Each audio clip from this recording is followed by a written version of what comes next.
Hadirin sekalian, saudara-saudariku, bapak dan ibu yang insyaallah seluruhnya diberikan kemuliaan oleh Allah Subhanahu wa taala, diberikan petunjuk untuk lebih dekat dengan Allah Subhanahu wa taala, dan mudah-mudahan kita diberkahi, dirahmati dan diampuni dosa-dosa kita sampai pulang menghadap kepada Allah Subhanahu wa taala. Semoga yang belum mendapatkan hidayah, yang belum berislam sampai dengan pagi ini, oleh Allah dikuatkan hatinya, dapatkan kemantapan untuk bersyahadat sebelum dia wafat, baik itu keluarga dekat, tetangga, ataupun kawan-kawan yang jauh yang tidak kita kenal. Semoga di pagi ini para pelaku maksiat juga diberikan petunjuk oleh Allah untuk bertobat, dan dia sadar bahwa suatu saat dia akan wafat, sehingga saat wafat bersih dirinya dan kembali kepada Allah dalam keadaan husnul khatimah. Kita sudah masuk di bulan Al-Muharram.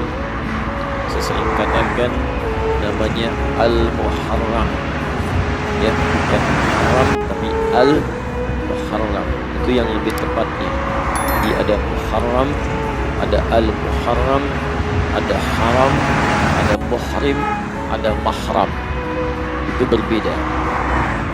Kalau disebutkan Muharram, itu segala yang diharamkan. Muharram namanya. Mencuri itu Muharram, berselisih itu Muharram, mabuk itu Muharram, zina itu Muharram. Baik zina yang dilakukan oleh orang yang sudah menikah ataupun zina yang dilakukan oleh orang yang belum menikah. Zina ya tetap zina, hukumnya haram, sifatnya muharram. Baik, hukum dari muharram disebut haram namanya. Apa hukumnya mabuk? Mabuk itu muharram, hukumnya haram. Apa hukumnya korupsi? Korupsi itu muharram, hukumnya haram. Jika kita ingin memulai meninggalkan segala yang diharamkan itu oleh Allah Subhanahu wa taala dan Rasulnya, maka di antara rumusnya dalam bahasa Arab kita bisa gunakan alif lam di depannya. Waktu untuk meninggalkan segala yang diharamkan oleh Allah Subhanahu wa taala. Di alif lam itu fungsinya banyak. Bisa menunjukkan ta'rif, ma'rifah, mengkhususkan sesuatu. Qalamun, pulpen, spidol masih umum. Al-qalam yang ini spidolnya, bukan yang lain. Saburatun, papan tulis, umum, luas. As-saburah yang ini. Masjidun, umum, masih luas. Ya, al-masjidu yang ini. Ya. So'un, ya, buat bakso. Itu alif lam. Yang kedua, alif lam itu istighraq, menunjuk pada sesuatu yang luas, komprehensif, tanpa kecuali. Jika dimasuki alif lam ini, sifatnya menjadi luas, mencakup keseluruhan. Ya, contoh misalnya dalam Al-Quran bacaan Al-Fatihah, Alhamdulillahi Rabbil Alamin. Al-nya itu istighraq, mencakup keseluruhan. Karena itu kita artikan segala puji, semua pujian, tak tersisa sedikit pun, semua milik Allah. Karena itu kalau ada kita mendapati sesuatu pujian, maka serahkan semua kepada Allah, jangan mengambil bagiannya. Ya, misal Anda punya anak, ibu misalnya anaknya alhamdulillah sudah hafal Quran, cerdas, juara 1. Tiba-tiba ada yang memuji ibu, ibu bagus ya anaknya, hebat, masya Allah, gitu kan? Ibu katakan alhamdulillah. Ya, maksudnya apa? Semua kemuliaan itu semuanya milik Allah Subhanahu wa taala, Allah yang berkata. Kalau sudah mengatakan alhamdulillah, maka ibu jangan mengambil bagian lagi dari pujian itu karena ingin mendapatkan bagiannya.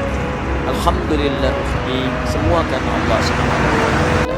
Ya, memang saya juga mengajar sih, malam-malam ya saya doakan juga. Nah, itu enggak usah. Ya. Jadi kalau kita katakan semua milik Allah, kita tidak perlu mengambil bagian itu lagi. Kemudian ada yang terkait dengan waktu untuk memulai satu aktivitas.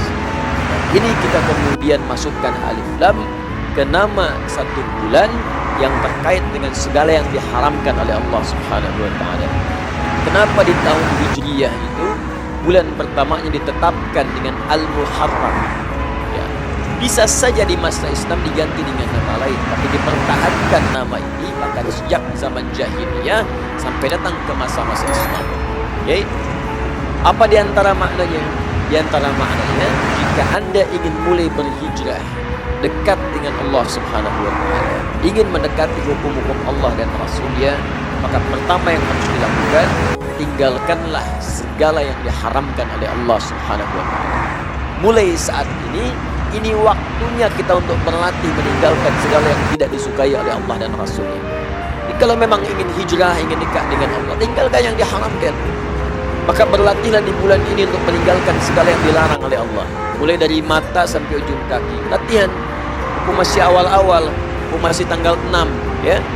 Teman-teman mulai dari sekarang. Saya sepekan ini mulai dari mata dulu. Apa yang diharamkan oleh Allah lewat mata, tinggalkan.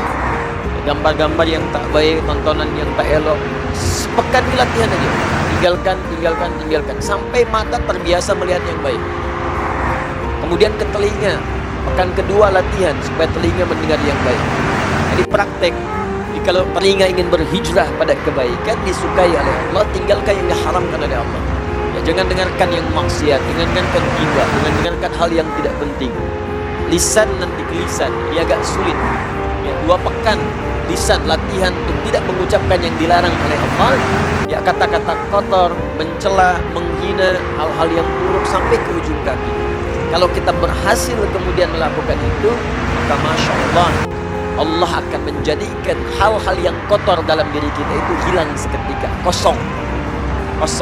Dalam bahasa Arab, kosong itu disebut dengan safar. Ya, sifar, 0.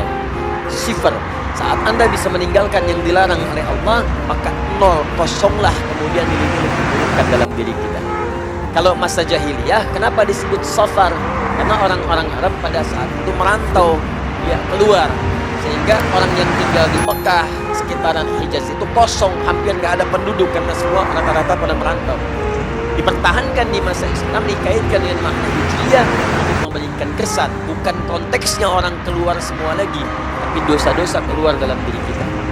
Itulah sebabnya nanti turun Quran surah ke-9 ayat 36 itu untuk menunjukkan latihan 4 bulan dikenal dengan bulan Hurum namanya.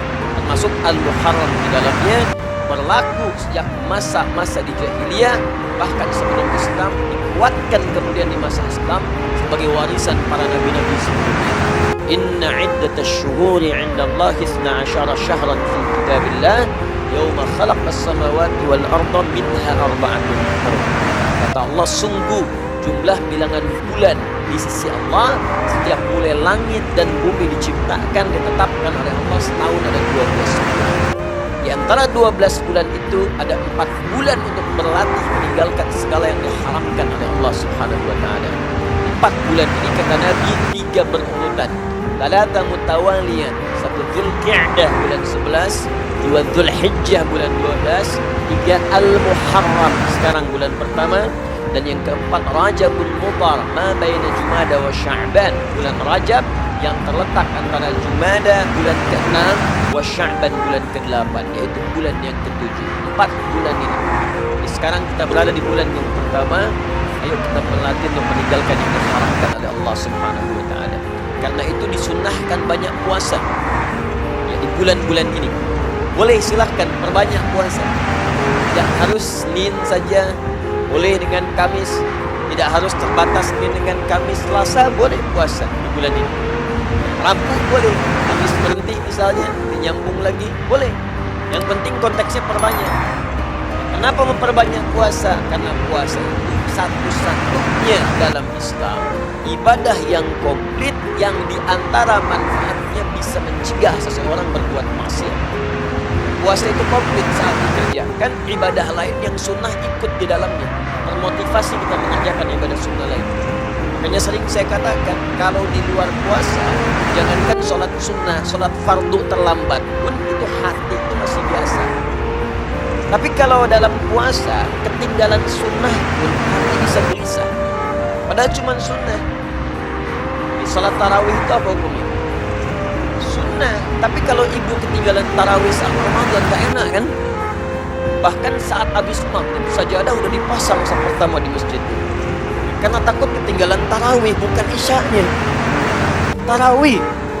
Tuh lihat. Itu sunnah. Orang kalau tidak puasa belum tentu bisa ngasih saat ada orang meminta. Lampu merah depan orang minta belum tentu diberi. Tapi saat puasa yang gak kelihatan mata itu dicatat. Bahkan ditanya, berapa jumlah yatim, berapa jumlah fakir, berapa jumlah du'afa. Itu ada anggarannya gitu. Itu puasa dahsyatnya itu demikian. Nah, dalam saat bersamaan orang puasa itu dahsyatnya bisa mencegah maksiat. Makanya kalau rajin puasa itu pasti jadi orang baik. Kalau ada orang rajin puasa tidak merubah pribadi dia jadi baik, ada yang salah dengan puasanya. Karena ketika orang puasa maka maksiat akan terjaga dalam dirinya. Gak percaya silakan. Maaf ya, seburuk-buruknya orang, sekoruptor-koruptornya orang yang rajin koruptor, rajin korupsi, itu saat puasa libur. Betul. Pencuri itu bisa libur saat puasa. Pendusta bisa nggak bohong, minimal takut batal puasanya. Ya. Orang yang rajin marah pun bisa nggak marah. Kan saya dulu sering ilustrasikan, jam 6 itu buka maghrib, jam 6 sore. Jam 6 kurang seperempat ada yang provokasi, dicela habis-habisan, padahal dia pemarah, bisa nggak marah. Temannya heran nggak nanya, kita nggak balas, habis maghrib. Udah maghrib lupa gitu kan. Itu puasa. Maka itu ayo perbanyak puasa ya. Perbanyak puasa. Minimal nanti di hari ke-10-nya kita bisa menunaikan puasa sunnah. Dan sunnah ini cukup ditekankan dan datangnya hanya setahun sekali. Kalau tidak mendapatinya tahun ini, kita harus menunggu sampai tahun depan. Itu pun kalau hidup. Kalau tidak hidup, maka tawakallah kepada Allah untuk bisa mengerjakan apa yang kita bisa lakukan di hari ini, insya Allah.